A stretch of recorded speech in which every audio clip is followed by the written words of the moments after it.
Mirabelle fell over. Really? Is she okay? I don't know. I heard at school she just collapsed during swim class. My daughter, Mirabelle, had suffered from hyperventilation during her swimming lesson and was rushed to the hospital. When I arrived at the hospital, Mirabelle was sound asleep. Seeing her peaceful face, I felt a sigh of relief. Susie! How is Mirabelle? Is she all right? My husband, Sean, had rushed over after hearing the news. She's just settled down and sleeping now.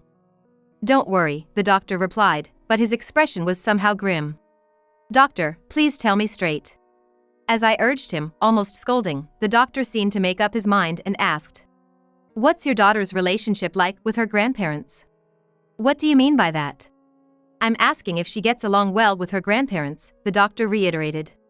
Taken aback by the sudden question, I was at a loss for words. Hey, stop insulting my folks, Sean said, trembling with anger. I could see the veins on his forehead, signaling his rising anger. What's wrong with you? I was surprised at my usually stoic husband's emotional display. Well then, I'll tell you. The shocking truth that the doctor revealed made me realize my powerlessness as a mother. My name is Susie Nathaniel, a 42-year-old office worker. Currently, I live with my husband Sean, our elementary school daughter Mirabelle, and my in-laws, making us a family of 5. We used to live separately from my in-laws. However, my job pays well but often requires me to work late, especially during busy periods. Sean, being in a managerial position, often prioritizes his job as well. Sean, who was raised by education-focused parents, has always been career-driven, constantly pursuing greater heights. Even after coming home, he would bring work home, a real workaholic. Consequently, both Sean and I often made Mirabelle feel lonely. Having enough income is good, but this way, Mirabelle is suffering. I said with a sigh during one of our discussions, to which Sean proposed an idea. If you're okay with it, Susie, why don't we live with my parents? They've been asking us to do so for a while now. Sean's father, Anthony, was a long-time employee at a major corporation. And his mother, Emily, was an educator at a prestigious middle school until Sean was born. But Anthony retired early due to a worsening chronic illness. And Emily, after quitting her teaching job, had been supporting the family as a homemaker and recently started part-time work. We, the couple, had been sending a fixed amount of money to my in-laws every month. I was thinking about renovating our family home into a duplex too. Seems like the perfect opportunity. Yeah, living in a house with a yard would be better for Mirabelle than our current apartment. She can have more freedom. Mirabelle's school would be better surrounded by nature than in the city. Every night, after Mirabelle went to bed, we continued our discussions and then reported our decision to my mother-in-law over the phone. So, that's the plan. Is that okay with you? We're more than happy to have you. In fact, we've been hoping you'd ask. I'm glad to hear that, Emily. It's a relief. Thus, our two-family cohabitation proceeded at a brisk pace. We renovated the in-laws' house, making the first floor for them and the second floor for our family. We generally didn't enter each other's spaces, but we made sure we could always reach each other by not installing locks on the doors. Even if my husband Sean and I come home late from work, Mirabelle dines with her grandparents on the first floor, so she won't feel lonely anymore. Still, every morning when I leave for work, I can't help but feel a bit guilty towards my in-laws. Emily, thank you for looking after Mirabelle. While Sean and I are at work, my in-laws always help Mirabelle with her studies. It's no big deal. That's right, Susie. Mirabelle is our beloved granddaughter, too. Don't worry about it, Anthony said, laughing heartily. Mirabelle, be a good girl and listen to your grandparents, okay? Okay, I got it. Then, Emily, Anthony, please look after Mirabelle. Having such reliable in-laws, I felt more at ease to focus on my work than ever before. 3 months after we started living together, I came home early from work one day and found Mirabelle crying and hugging me. What's wrong, Mirabelle? Why are you crying? Mirabelle clung to me without lifting her face. Emily came after Mirabelle and said, Mirabelle seems really happy to see you, trying to stroke her head. But Mirabelle shook her head vigorously, showing she didn't like it. Emily smiled sadly. Mirabelle, that's not good. You always get help from your grandma with your studies. Don't show such an attitude, it's not nice to your grandma. It's probably just a phase where she wants to be more with her parents, right, Mirabel? I'm sorry, Emily. It's okay, I'm not bothered by it. Emily continued to smile gently. Mirabel was working hard on her studies just now. Such a smart girl. When Emily tried to stroke her head again, Mirabel shook her head vigorously in refusal. Mirabel. Mom's gonna get mad. Say sorry to Grandma, okay? When I scolded her, Mirabel reluctantly turned her face to Emily and apologized in a trembling voice. Sorry, Grandma. Mirabel usually seemed very fond of her grandparents, so I didn't think much of it, assuming she just didn't want to study. I'm sorry too, Mirabel. Emily said, with what seemed like tears in her eyes, but quickly laughed it off saying, I think I got something in my eye. As time passed, I noticed something was off not only with Emily but also with Mirabel. Even before we moved in with my in-laws, Mirabel often played alone, but she had never clung to me crying like that before. Yet, she showed such an attitude towards her kind and affectionate grandma. Maybe Mirabel is struggling with something we adults can't understand. Just before bedtime, I discussed it with Sean.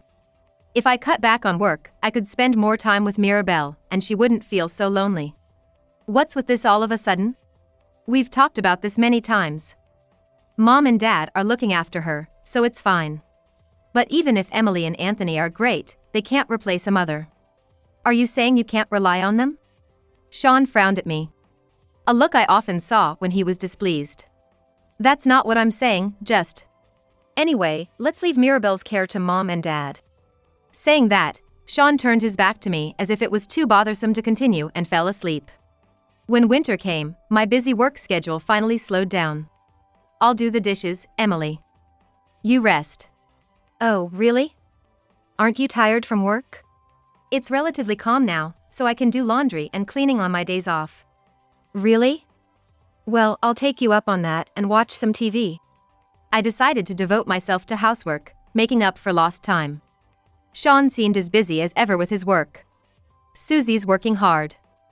I'll take care of Mirabel's homework. Are you sure? Aren't you tired? I thought Sean was trying to be helpful, seeing me busy around the house. Leave it to me. Parent-child communication is important. Saying that, Sean puffed out his chest. Mirabel, can you help out Dad? I called out, and Mirabel went to the garage, led by Sean's hand. I smiled, imagining the charming scene of father and daughter. However, I was surprised when Mirabel came out of the garage. Mirabel, is your face a bit red? Her face seemed unusually flushed. Mirabel, looking up at Sean, kept her mouth shut and didn't answer. What's wrong, Mirabel? Why are you quiet? She probably helped out too hard and got tired. Her head's probably all fuzzy. Sean answered for her. Are you really okay? I kept asking, worried, but each time Mirabel just glanced at Sean's face and nodded, yeah, I'm fine. From that day on, Sean started to bathe Mirabel almost every day, no matter how busy he was with work. However, each time after the bath, Mirabel's face seemed unusually red. Could she be sick? Maybe we should take her to the doctor. That's an overreaction. Mirabel is fine, right? You don't feel any pain, do you? Yeah, I'm fine. See, Susie, you worry too much. Sean said, dismissing my concerns about our daughter with a laugh. At that time, I still hadn't realized the extent of my daughter's suffering. Time went on, and the next summer came. Swimming lessons had started at Mirabel's elementary school. Mirabel had always loved playing in the water since she was little, and even as she grew older, she always looked forward to her swimming lessons every year. That's great, Mirabel. Today your favorite swimming lessons start. Yeah, that's right. You haven't swum in a year, did you forget how? Yeah, probably. Mirabel seemed unusually down that morning. The Mirabel who had always eagerly awaited the arrival of summer didn't smile even once that morning. I thought she might be a bit nervous about returning to the pool after so long, but her expression seemed more fearful than nervous. Mirabel, are you okay? I'm okay, Mom. Don't worry. Mirabel forced a stiff smile. You're not forcing yourself, are you? If you feel bad, Mom can call the school and you can stay home. I'm fine, Mom. Go to work. Okay, Mirabelle. Mom's off to work now. Bye, Mom. Mirabelle waved me off with a smile. But her smile still seemed forced. She'll be fine. Emily and Anthony are there, after all. Reassuring myself, I decided to focus on my work. Returning to the office after lunch. Susie, it's urgent! The school called, and Mirabelle has collapsed from hyperventilation. She's been taken to the hospital. My colleague rushed up to me with alarming news. What? Mirabelle has. Go to her quickly. Momentarily paralyzed by shock, I was spurred into action by my boss's encouragement and hurried to the hospital in a taxi. On my way, I contacted Sean. Mirabelle has collapsed. Is that true? Is she okay? I don't know. The school said she suddenly collapsed during her swimming lesson. What's the school doing? If something serious happens, they'll have to take responsibility. Now's not the time for that. I'm on my way to the hospital where Mirabelle has been taken. Got it. I'm heading there too. Even Sean, usually focused on his work, seemed truly alarmed this time. When I arrived at the hospital, Mirabelle was peacefully sleeping in her bed. Seeing her sleeping face, I felt a wave of relief. Mirabelle. I felt dizzy, as if the tension that had been holding me together snapped. Hang in there. Supported by a doctor standing nearby, I managed not to fall. Susie! How's Mirabelle? You. Mirabelle is. I tried to answer, but my words were tangled. She's just settled down and sleeping now. Don't worry, the doctor calmly replied. Doctor, thank you so much. I said, tears of relief streaming down as I bowed to the doctor. However, the doctor didn't show a smile. Instead, he looked seriously concerned. Doctor, what is it? Well, actually. The doctor seemed hesitant to speak. Please, tell me clearly. A fear that something serious might have been found in Mirabelle gripped me. How is your daughter's relationship with her grandparents on a daily basis? The doctor asked carefully. What do you mean by that? I couldn't immediately grasp the intent behind his roundabout question. I'm asking if she gets along well with her grandparents. We get along fine. But why do you ask? I understood the question but couldn't comprehend why the doctor would be interested in that. What could possibly be going on between Mirabelle and her grandparents? A nameless fear was rising in me. As I struggled to respond, Sean, who was behind me, tremblingly said, Hey, what are you trying to say? I could see the anger building in him from the veins on his forehead.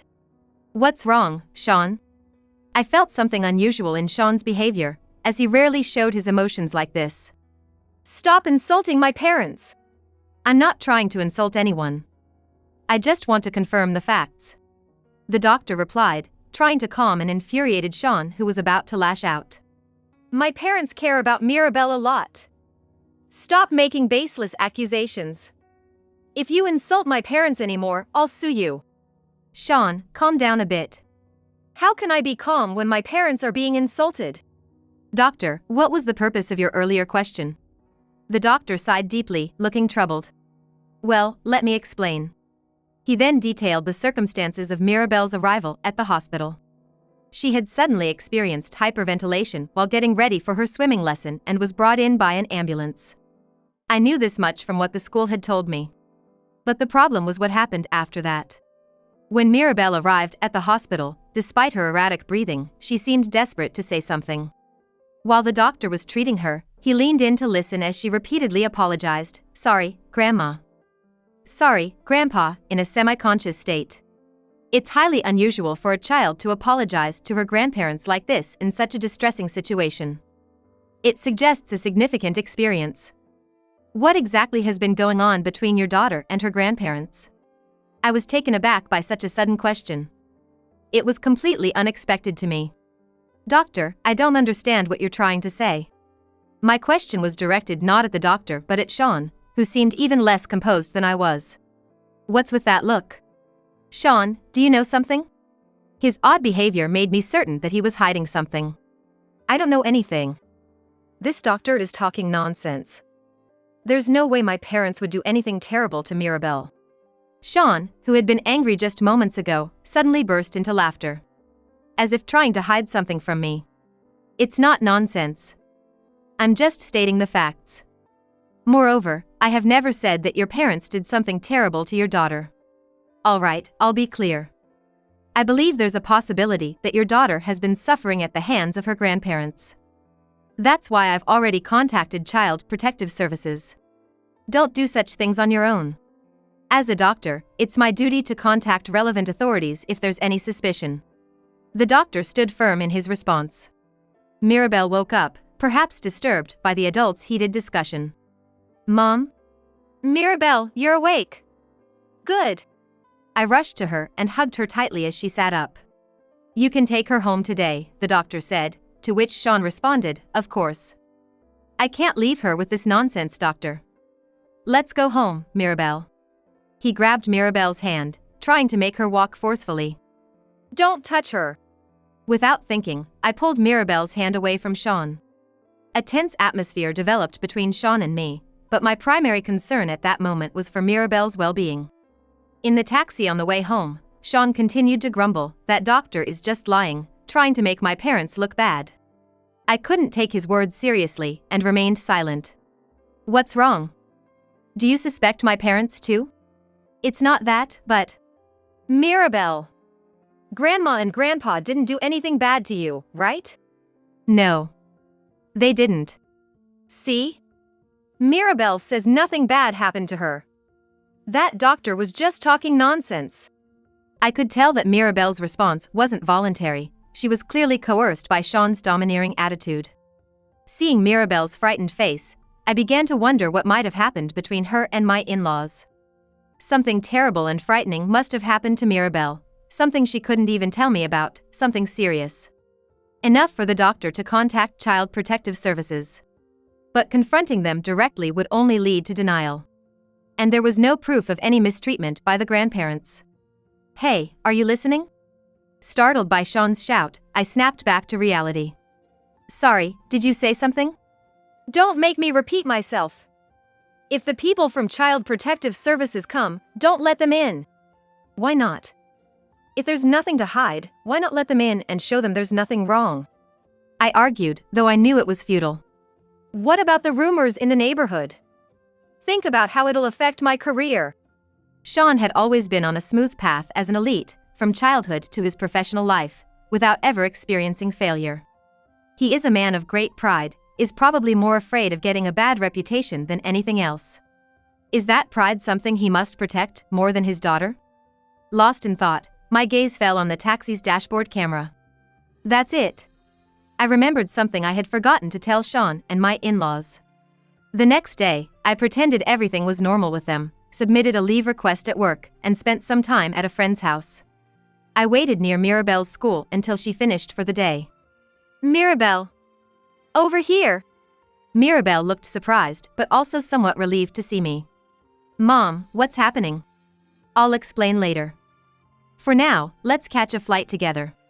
We then took a bus to the airport and flew to my hometown, where my parents lived. That night and into the early morning, Sean called me repeatedly. Eventually, finding it too annoying, I reluctantly answered the phone.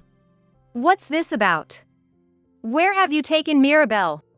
To a safe place, out of your reach. What? Don't joke around. Just come back and explain properly. I have no intention of coming back. An explanation over the phone is enough. Then at least return Mirabelle to us. Sean's voice was raging through the phone.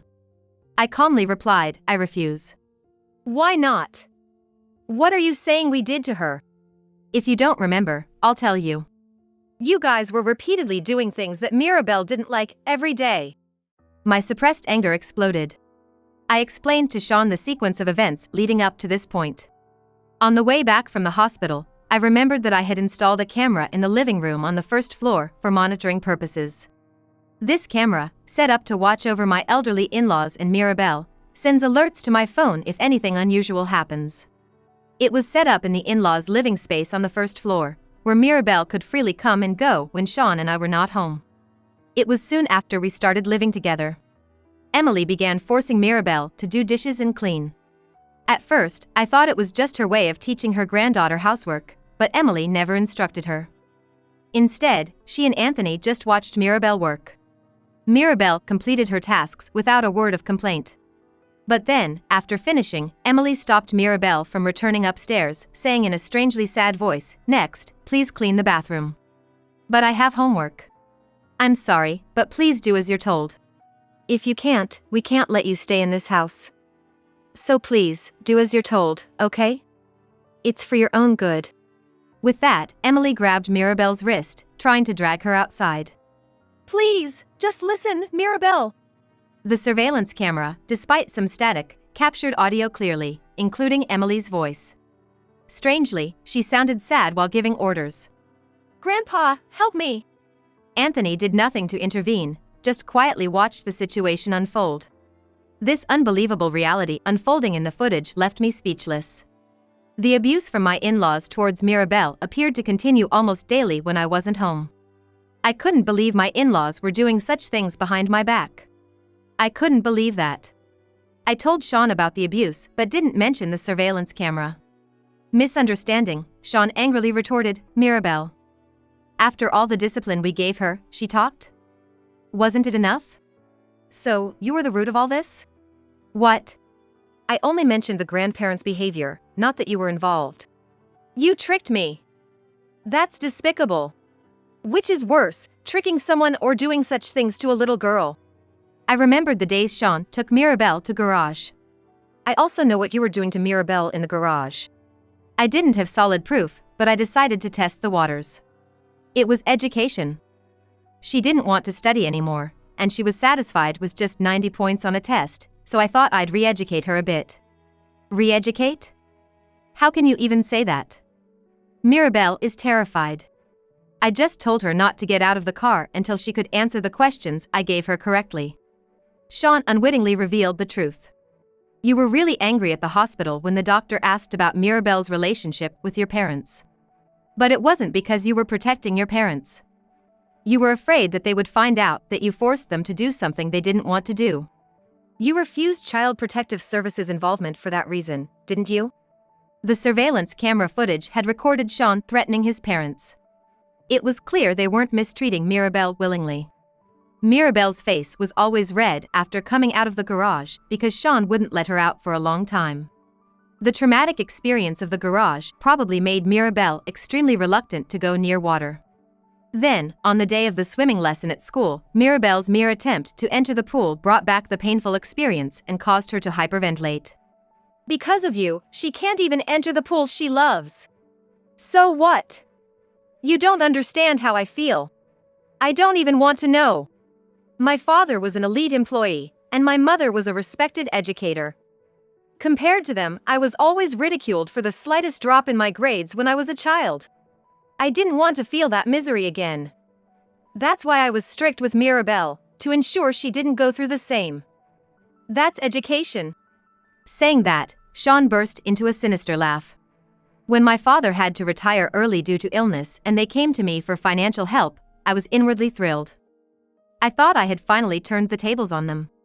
I told them I'd support them financially, but in return, they had to discipline Mirabel strictly. That was my condition for agreeing to live together. Hearing Sean's twisted inner thoughts sent chills down my spine. I recorded this phone call.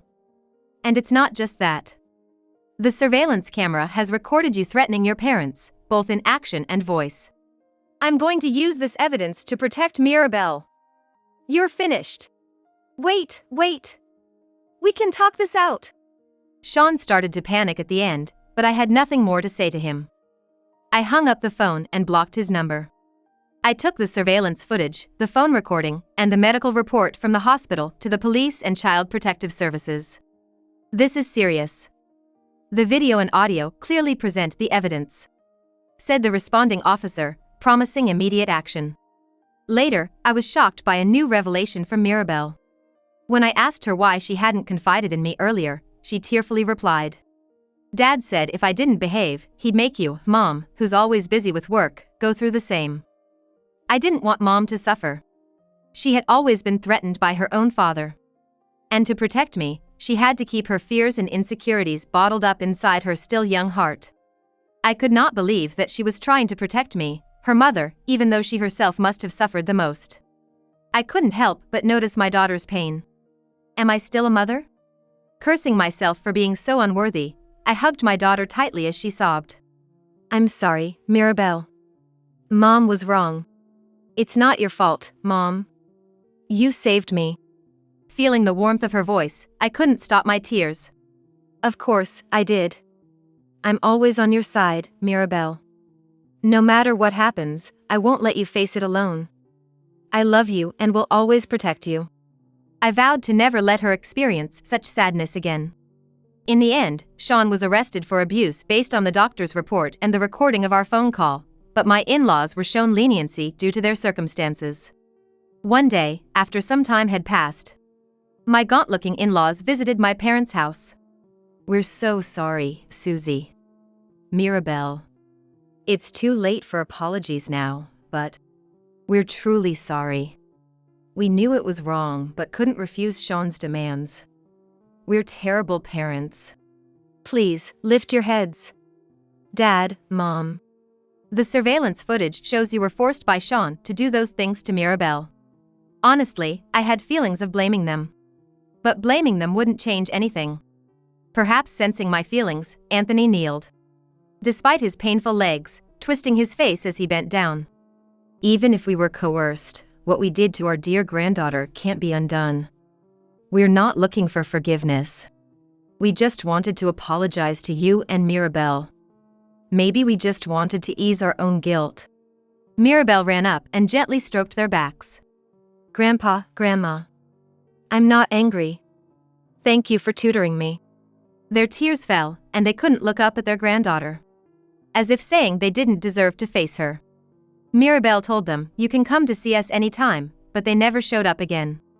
5 years have passed, and Mirabelle is now a middle schooler.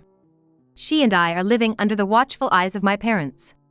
I've explained the situation to my company and switched to mostly remote work. If Sean shows up, the local police will handle it, but I still can't shake off the anxiety. I've attended self-defense seminars and stocked up on security gadgets, fortifying our home's defenses. I'm vigilant about Mirabelle's safety, always accompanying her to and from school. She's gradually regaining her smile. Recently, she's taken to helping my dad with his gardening hobby. Grandpa, look at this huge potato we harvested. Wow, that's a big one. Mirabelle, how about making stew with Mom tonight? Okay, let's do that. My parents seem rejuvenated, both in spirit and appearance, since living with Mirabelle. Just as she tried to protect me, I'm now determined to protect her with all my might. I thought as I gazed at Mirabelle's carefree smile.